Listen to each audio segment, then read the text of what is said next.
오늘 리플 XRP는 최근 들어 가장 움직임이 없습니다. 언제 바뀔지 모르는 트럼프의 말과 시장의 불확실성 확대로 눈치만 보고 있는데요.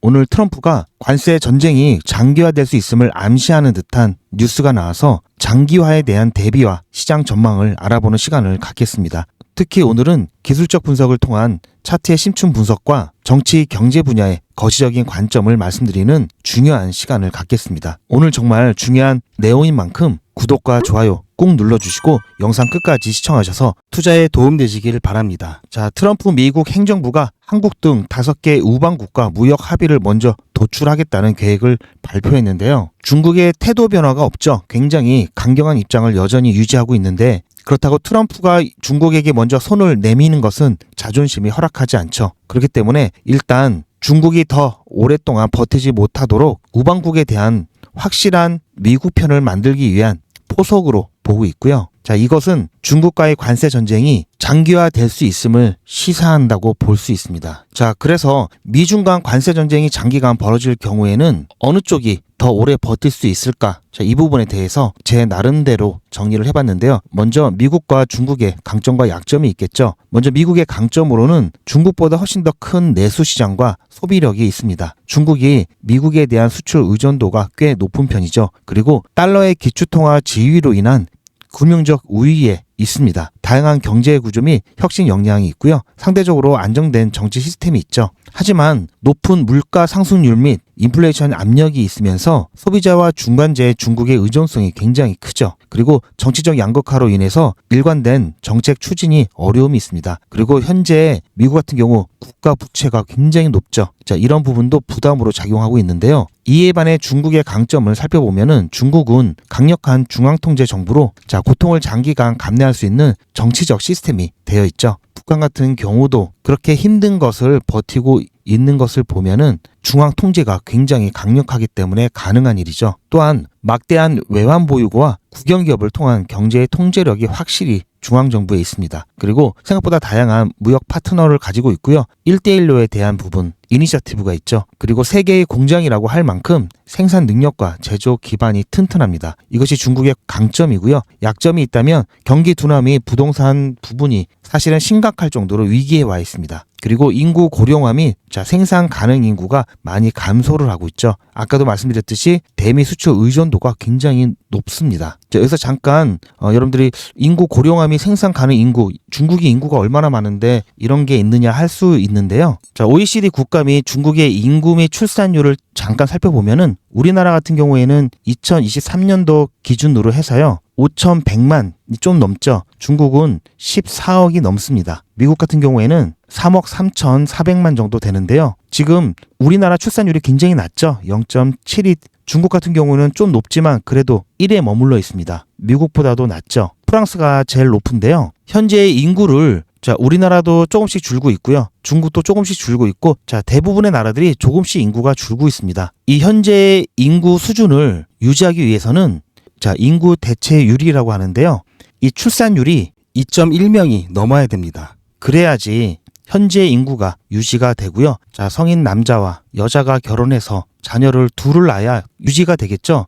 이게 대체율, 이 정도 되는 거고요. 그리고 유아 사망률이라든지 자녀를 갖지 않는 불임이라든지 이런 부분 때문에 0.1까지 해서 2.1 인구 대체율이라고 정의하고 있습니다. 이렇게 2.1명이 넘는 국가는 많지 않은데요. 주로 아프리카 지역하고요.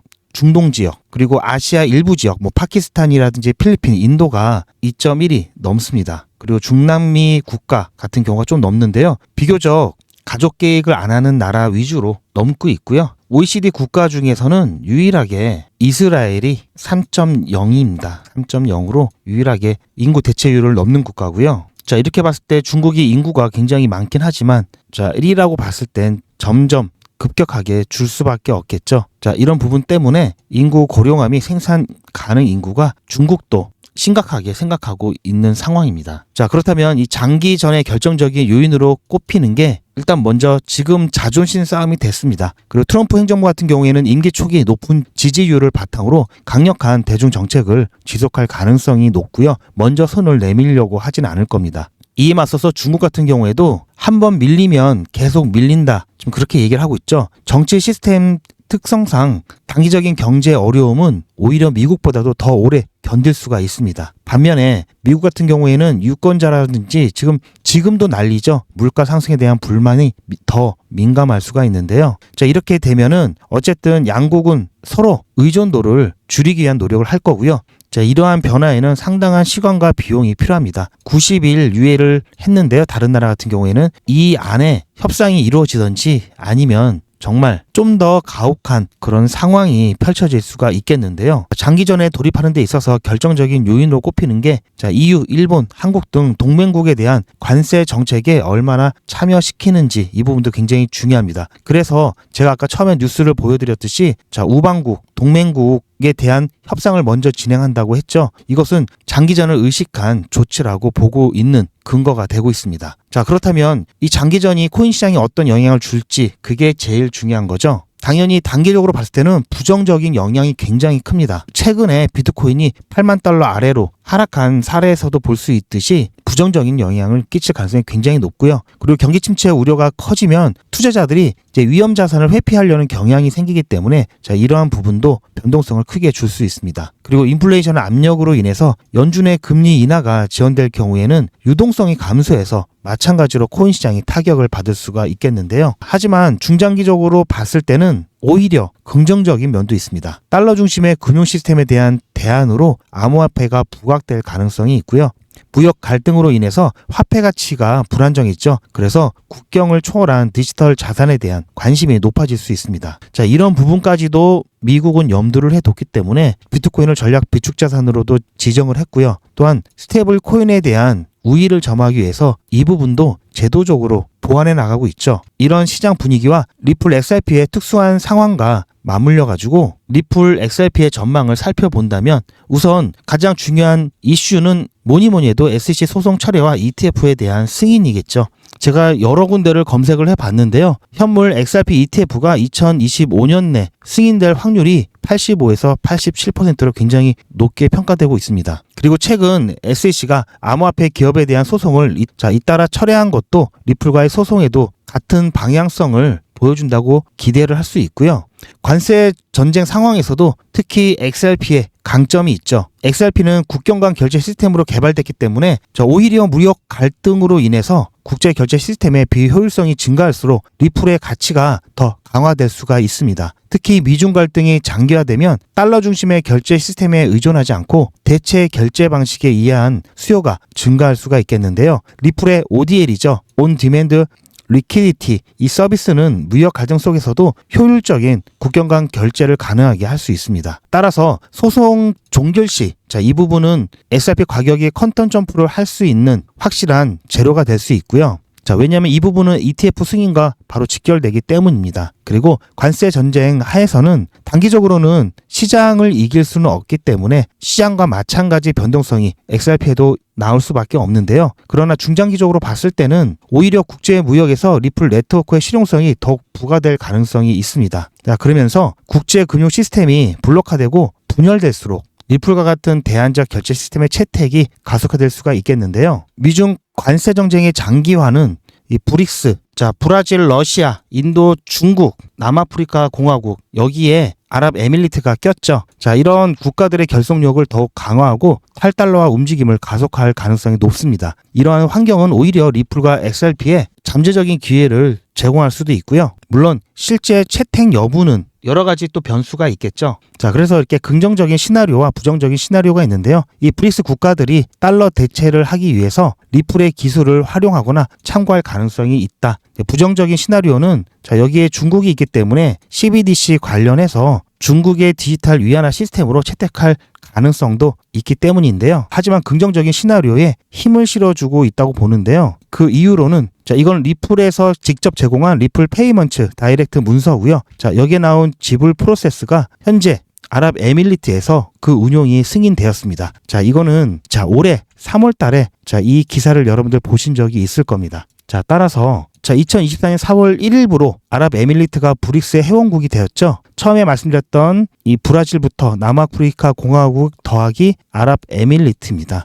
그러다 보니까 아랍에미리트가 이 지불에 대한 승인이 되었기 때문에 이 부분 브릭스 회원국에 있어서 아무래도 리플 XRP 긍정적인 시나리오에 더 힘을 실어준다라고 보고 있고요. 중국의 강점으로 꼽았던 내용 중에 1대1로 이니셔티브가 있어가지고 이 부분 혹시 설명이 필요할까 고민을 해봤는데요. 제가 준비는 했었는데 이 부분은 시간이 좀 많이 걸릴 것 같아서 이거는 다음 영상에서 제가 별도로 좀 안내를 해드리도록 하겠습니다. 어쨌든 간단하게 말씀드리면 2013년 시진핑 중국 국가수석이 처음 제안한 대규모 국제 인프라 및 투자 프로젝트를 1대1로라고 말합니다. 자, 보시면 여기 중국 여기서부터 이렇게 해가지고 예전에 실크로드를 다시 현대화했다고 보시면 되는데요. 두 가지입니다. 구성은 이렇게 내륙으로 연결하는 길, 그리고 해상으로 이렇게 인도까지 해서 아프리카까지 가고 다시 유럽 쪽으로 가는 길, 이렇게 두 가지로 인프라를 구축을 하려고 하는 게 1대1로고요. 1대1로, 1대는 벨트, 1로는 로드인데 여기서는 해상 경로를 말하는 거고요.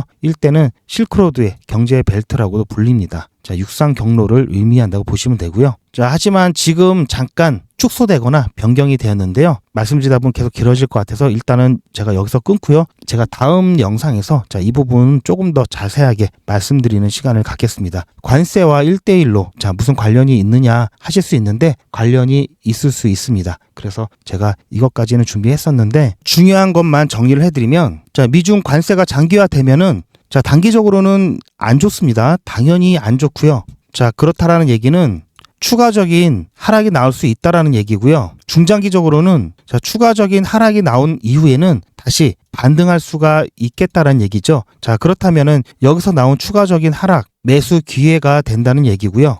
그렇다라고 한다면 지금 제가 생각하고 있는 이 관점대로 시장이 움직인다면 물론 변수는 있습니다. 하지만 지금 상황에서 판단했을 때 이렇게 판단이 된다면 단기적인 하락이 나왔다가 중장기적으로 상승한다. 그러면 이 저점을 잡아야 되겠죠. 그렇다면은 현재 구간에서는 당연히 현금화 해야 될 거고요. 따라서 제가 이제 차트를 통해서도 왜 단기적인 하락 관점인지 말씀을 드릴 건데요. 그래서 현금화가 필요하다. 이 부분을 좀 자세하게 말씀을 드릴 겁니다. 이 기술적 차트 분석까지 여러분들 끝까지 좀 보시고 과연 하락 관점이 근거가 합리적인지 이 부분 여러분들도 판단해 보시기 바랍니다. 그리고 제가 설명드리는 이 자료 같은 경우 제가 전부 다 소통방에 다 올려드리고 있습니다. 그리고 제가 영상마다 설명해 드리는 이 자료들 같은 경우에는 제가 직접 다 정리를 하고 있고요. 꽤 내용들이 많습니다. 여러분들 필요하신 내용들 굉장히 많을 건데요. 이 부분 제가 영상 녹화 끝나고 소통방에 올려드리기 때문에 아마 시청자분들보다 소통방에 계신 분들이 먼저 보실 겁니다. 그리고 제가 시간 관계상 다 설명을 못 해드리는 부분도 있기 때문에 소통방에 올려드리는 자료는 다 풀로 되어 있어가지고 여러분들이 더 많은 정보를 더 빠르게 보실 수가 있는데요. 여러분들도 이런 자료 참고하고 싶다 하시는 분들은 리플 코인 자료입니다. 010-8481-4359번으로 소통방 이렇게 문자 남겨주시면 제가 소통방 초대해 드릴 거고요. 거기 보시면 여러 가지 자료들 그리고 속보 이런 것들 중요한 이슈들 제가 올려드리기 때문에 참고하셔서 여러분들 시야를 좀 넓히시는데 도움 가져가시길 바라고요. 제 영상 밑에 보시면 하단에 더보기라고 있습니다. 더보기 보시면 여러분들이 필요하신 여러 가지 정보들 받으시는 방법 설명이 되어 있으니까요. 그 부분도 참고하시면 좋습니다. 그럼 이제부터 기술적 분석을 시작을 할 건데요. 지금 보시면 아시겠지만 이때부터 평행 채널을 쭉 그려봤을 때 계속해서 이렇게 하락 추세에 머물러 있고요. 평행 채널 같은 경우에는 위에 이 추세선 같은 경우에는 저항 역할을 하고 이 아래 추세선 같은 경우에는 지지 역할을 하죠. 그래서 이 안에서 이렇게 움직이는 경향이 있고요. 이 중간선 같은 경우에는 지지와 저항 역할을 하고 있습니다. 그래서 이 평행 채널이 조금 더 신뢰가 가기 위해서는 변곡점들이 많이 존재를 해야 되고요. 이 중간선에 지지와 저항을 받는 모습이 많이 나올수록 이 평행 채널은 더 신뢰도가 높다고 보시면 되고요. 아직까지는 보시면 아시겠지만 하락 추세에 있습니다. 뿐만 아니라 엘리어트 파동상으로 봤을 때도 이렇게 1파라고 가정을 하고 다시 2파라고 가정을 할 수가 있겠는데요. 아직 이 2파는 확정이 되지 않았고요. 3파라고 의심되는 이 파동이 1파의 이 고점을 돌파를 할 때 비로소 2파가 확정되기 때문에 아직까지는 조금 더 지켜봐야 될 상황인데요. 제가 피보나치 되돌림 레벨로 작도를 해놨습니다. 지금 잘 안 보이실 것 같은데요. 보시면 0.5 레벨 그리고 0.618 레벨 여기 약간 못 미치긴 했는데 살짝 이렇게 지지를 받고 올라왔죠. 이 평행 채널 중간에서 잠깐 저항을 맞고 내려왔다가 다시 뚫고 올라갔는데요. 이 구간 3,300원과 이 상위 이 위에 추세선 이 구간에 저항을 받고 내려올 가능성이 높습니다. 이것까지 확인을 해봐야 이파가 계속 진행 중일 수 있다 이렇게 볼 수 있고요. 이 피보나치 되돌림 같은 경우에는 자 아시는 분도 많이 계실 텐데요. 제가 매번 다뤄드려서 자 1파의 상승분만큼 자 되돌림이다 해가지고 보통 이렇게 상승하면 어느 정도는 다시 꺾인다. 그런 이론입니다. 그래서 자 여기서 0.236, 자 23.6%까지 꺾이면 되돌림이 오면 여기까지 지지를 받고 반등할 수 있다. 또는 자 0.382, 38.2% 되돌림 받고 지지 받고 반등할 수 있다. 이런 식으로 각 레벨은 자 지지 자리가 될 수가 있고요. 반대로 이제 3파 같은 경우는 피보나치 확장 레벨을 사용하는데요. 확장이 됐을 때는 자 저항 라인으로 각 레벨은 저항의 역할을 또 하게 됩니다. 이런 식으로 작두를 해서 예측을 하게 되는데요. 지금 상황에서는 어쨌든 0.618, 자 여기까지 살짝 지지받고 반등을 할 것인지 아니면 다시 이 채널 상단에서 맞고 내려올지 이 부분을 조금 더 지켜봐야 될 것 같습니다. 트레이딩 뷰를 이용해서 여러분들께 차트에 대한 설명을 조금 더 이어갈 건데요. 지금 4시간 봉으로 봤을 때 상승 쐐기 형태로 나와 있죠. 지금 4시간 봉으로 봤을 때 상승 쐐기 형태의 패턴이 관찰되고 있는데요. 자, 이 상승 쐐기 여러분들 뭐 삼각 또는 뭐 삼각 깃대 또는 깃발 이런 것 좀 헷갈리실 텐데요. 쉽게 정리를 해드리면 상승 쐐기 패턴은 자 기울기를 달리한 위 추세선과 아래 추세선이 이렇게 모이죠. 그 안에 차트가 이렇게 움직이고요. 보통은 자 상승이라고 해서 자 이름만 보면 상승할 것 같지만 자 상승하다가 이렇게 아래 추세선을 이탈하면서 아래로 떨어지는 패턴을 상승 쐐기 패턴이라고 합니다. 반대로 자 여기서 그래서 상승이 의미하는 것은 자 이 차트의 목적지가 상승한다는 얘기가 아니라 이 위 추세선과 아래 추세선이 방향이 상방향이죠. 자 그래서 상승한다는 거고요. 하락 쐐기 패턴 같은 경우에는 반대로 위 추세선과 아래 추세선이 방향이 하방이란 얘기입니다. 그래서 하락 쐐기 같은 경우 자 하락 쐐기 패턴 같은 경우 위 추세선의 저항을 맞고 아래 추세선의 지지를 받고 이렇게 움직이다가 자 위의 추세선을 돌파해 나가면서 상승으로 전환이 되는 경우가 많습니다. 자 그런데 여러분들이 여기서 헷갈리시는 게 이 삼각 패턴하고 좀 헷갈리시죠? 자 이 삼각 패턴은 차이점이 자 위 추세선 같은 경우 아래 추세선 같은 경우 각도가 상방이죠. 같습니다. 여기는 하방이고요. 여기도 하방이고 각도가 아래쪽이죠. 이 삼각형을 만드는 각도가 같습니다. 음인지 양인지. 하지만 이 삼각 패턴 같은 경우에는 자 여기는 아래, 자 여기는 아래죠. 하방이죠. 여기는 상이죠. 플러스 마이너스 음과 양 이렇게 다른 거를 삼각 패턴이라고 합니다. 자, 이런 차이가 있고요. 그리고 뭐 깃발 패턴, 페넌트 패턴, 뭐 삼각 깃발 패턴 이런 것들은 일단 구성 요소에 깃대가 있어야 됩니다. 자 그런 차이가 있고요. 자 그렇게 여러분들 이해하시면 좀 편할 것 같고요. 제가 화면을 좀 크게 해드렸어야 되는데 일단 뭐 아까 옆에 보셨듯이 제가 자료들도 많이 있죠. 자 이런 자료들까지 아까 여러분들께서 소통방에 올려드리니까 참고하시면 좋을 것 같고요. 자 그래서 지금 패턴을 봤을 때 자 이거는 상승 쐐기형이라고 볼 수 있겠죠. 자 그렇다면은 결국 이 아래 추세선을 이탈하고 난 다음에 잠깐 이탈했다가 다시 이 추세선 안으로 들어올 수는 있습니다. 하지만 자 앞으로 쭉 가다가 결국은 아래로 이탈된 가능성이 좀 높습니다. 자 그래서 4시간 봉 기준으로 봤을 때 자 하방 관점이 일단 나오고요. 그리고 제가 일봉으로 봤을 때 자 이 평행 채널 관점에서도 자 여기서 살짝 올라갔다 다시 떨어질 관점 자 하방 관점이 나왔죠. 자 그러면 조금 더 세밀하게 좀 봤을 때 1시간 봉으로 보게 되면은 마찬가지로 자 조금 더 크게 봤을 때는 이렇게 상승 쐐기형이 나타나고 있고요. 자 이 안에를 또 자세히 들여다보시면 자 이 패턴들 이 안에도 또 여러 가지 패턴들이 나옵니다. 자 조금 전에 말씀드렸던 자 깃발 패턴 자 여기 삼각 깃발 패턴이 여기 있죠. 자 일단 이거를 깃대로 보고요. 자 이렇게 가다가 자 이쪽으로 자 한쪽으로 수렴하다가 자 상방으로 이렇게 이 깃대 길이만큼 올라갈 수 있다. 올라가는 패턴을 보이는 게 이 삼각 깃발 패턴이고요. 자, 여긴 또 마찬가지. 이것도 플래그, 자, 깃대라고 하고 플래그 형태가 나타났죠. 마찬가지로 자, 여기서도 이렇게 움직이다가 다시 상방향으로 올라갈 수 있는 아직까지는 이 패턴들에 맞게 움직임이 나타나고 있고요. 자, 하지만 이 작은 범위에서는 그렇게 보이지만 자, 조금 더 범위를 키워보면은 결국은 자, 여기서는 자, 하락 깃발 패턴이 나면서 상승이죠. 다시 여기서 마찬가지 삼각깃발 나오면서 상승이죠. 하지만 조금 더 범위를 넓혀서 이 상승 세기 형태로 봤을 때는 자, 여기서 하방을 이탈하면서 하락 관점이 나올 수 있습니다. 물론 조금 더 지켜봐야 될 것 같고요. 여기서 이탈이 되었다가 다시 올라올 수도 있지만 보통은 이 상승 세기형 같은 경우에는 하방으로의 이탈이 훨씬 더 많은 확률로 나타나기 때문에 일단은 이 부분도 자, 1시간 봉을 봤을 때 하방 관점이라고 말씀을 좀 드리고 싶습니다.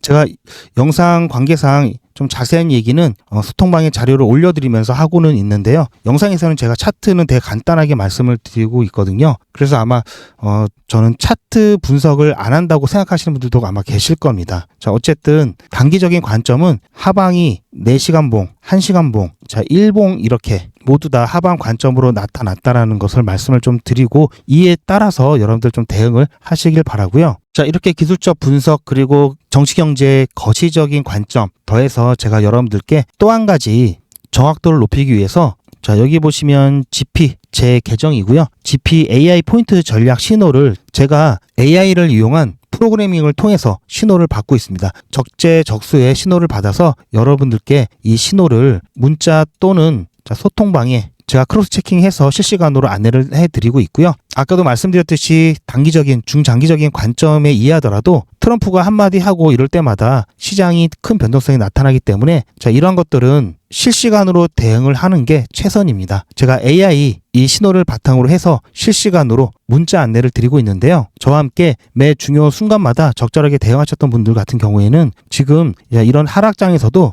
수량을 굉장히 많이 늘리시면서 나중에 본격적인 상승장이 왔을 때 이 상승분만큼 자, 곱하기 되면 이게 다 여러분들 부자로 만들어드리는 수익이 되는 거죠. 자, 이렇게 해서 준비를 잘 하고 있습니다. 따라서 제 영상을 보고 대응하실 수 있는 분들은 영상 놓치지 마시고 제 영상 꼬박꼬박 챙겨가면서 대응을 해주시기 바라고요. 영상을 보더라도 좀 어려우신 분들이 많이 계십니다. 그리고 최근 이렇게 하락장을 맞이하면서 계좌가 마이너스가 되신 분들 꼭 수익을 내셔야 하시는 분들은 저와 함께 자, GP AI 실시간 신호 같이 받으시면서 저와 함께 대응하시면 금방 회복이 가능하신데요. 이 실시간 신호 문자 받으시는 방법도 간단합니다. 자료 보시는 이 소통방 자, 신청하셨던 전화번호죠. 010-8481-4359번으로 리플이라고 문자 보내주시기 바라고요. 이 소통방은 아까도 보셨듯이 자료도 굉장히 많고 또 여러분들끼리 또 서로 또 친목 활동도 하시기 때문에 뭐 오늘 점심 뭐 먹었는지 오늘 수익이 얼마나 나왔는지 직접 인증도 해주시고 그러다 보니까 굉장히 게시물들이 많습니다. 제가 또 시황도 올려드리다 보니까 자, 이런 부분 때문에 조용한 거를 원하시는 조용한 거를 좋아하시는 분들은 그리고 리플 정보만 필요하신 분들은 리플이라고 문자 보내주시고요. 뭐 자료라든지 이런 거 다 필요하다 하시는 분들은 소통방으로 신청을 해주시기 바랍니다. 그리고 둘 다 필요하신 분들은 둘 다 신청하셔도 괜찮습니다. 자, 어차피 무료로 진행하는 거고요. 대신 여러분들 제 영상 보시고 도움이 되셨다면 좋아요 플러스 구독 꼭 한 번씩 부탁드리고요. 수익 나신 분들은 나중에라도 오셔서 꼭 좋아요 이렇게 한 번씩 눌러주시기 바랍니다. 자, 아무튼 오늘 영상도 굉장히 좀 길어졌는데요. 보시면 아시겠지만 제가 영상을 준비하는데 상당히 정성을 쏟고 있습니다. 자, 그리고 이렇게 종합적으로 분석하는 영상도 아마 없을 거고요. 제가 일일이 다 확인하면서 또 사실 여부, 팩트 체크까지 해서 여러분들께 알려드리고 있기 때문에 여러분들 안심하시고 제 영상 참고하셔도 좋을 것 같고요. 최근 이렇게 장세가 이미 불장이 왔어야 되는 시기를 지나서 너무나 좀 지루하게 진행되다 보니까 여러분들 힘이 많이 빠지셨을 겁니다. 하지만 여러분들께서 자, 이렇게 쭉 빠지는 시장보다 그래도 이렇게 변동성이 나타나는 시장은 그래도 기회가 있는 시장이기 때문에 대응만 몇 번 잘하시면 가격은 분명히 떨어졌는데 자, 오히려 평단가가 낮아져서 수량이 늘어났기 때문에 자, 손실 보시는 부분이 자, 없어지거나 또는 수익으로 전환되신 분들도 계실 겁니다. 자, 이렇게 해서 지금은 트럼프의 말이 맨날 바뀌고 어떻게 튀어나올지 모르기 때문에 어떤 시장에 대한 예측, 전망이 어려울 수 있습니다. 이럴 때일수록 어떤 상황이 나타났을 때 바로바로 대응할 수 있는 그런 대처 능력이 가장 절실하게 요구되는 시기라고 보고 있습니다. 여러분들 투자하시는데 제 영상이라든지 제 자료와 그리고 제 문자가 도움이 되셨으면 좋겠습니다. 오늘도 제 영상 끝까지 시청해 주셔서 감사합니다.